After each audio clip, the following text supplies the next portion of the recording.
यार कृष्णा भाई જોવો ને લેપટોપ માં શું થયું આ साला ये दुख का खत्म नहीं होता बे। આ જો આ હેંગ જ મારે છે આખું પીસી આ હેંગ શટડાઉન થઈ જાય છે વારે ઘડી અરે યાર શું જૂનું લેપટોપ લઈ ફરો છો તમે આ યાર તો શું કરું આ અરે આ ફેંકી દો क्या बात करता है यार બીજું લેપટોપ બતાવી દઈશ તમને આ જાવ દો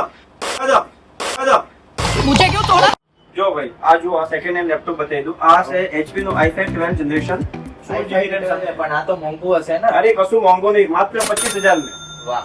લો ભાઈ લે આ લઈ જા લે આ તો 360 વાળો યોગા લઈ જા ને 21000 में योगा લઈ જા 21000 में योगा ये तो लेटेस्ट न्यूज है। સાથે બોક્સ भी લઈ જા લો યોગા નું બોક્સ બોક્સ પેક અરે બોક્સ પેક યોગા 21000 જો મિત્રો અહીંયા બોક્સ પેક યોગા છે ખાલી 21000 ની અંદર મળે છે તો મને તો આ પેક જ કરી દો લો ભાઈ લઈ જાઓ એવા જો ગેમ રમવા માટે ગેમિંગ લેપટોપ પણ મળી જવાના છે એટલે કે હેવી ગ્રાફિક્સ વાળા લેપટોપ મળી જશે તમને તો જો અહીંયા M1 M2 M3 M4 જેવા MacBook પણ રાખે છે અને આ પણ રીઝનેબલ પ્રાઇસ ની અંદર મળી જવાના છે ફાઇનાન્સ ઉપર લેવાનું હોય તો બજાજ ફાઇનાન્સ ઉપર બી લેપટોપ તમારું મળી જશે તો પછી 12 મહિનામાં ગમે ત્યારે પહોંચી જાઓ 12 મહિના સ્ટોક તો હાજર જ રહેવાનો છે જલ્દી પહોંચી જાઓ કૃષ્ણા કમ્પ્યુટર ચાંદખેડા અમદાવાદ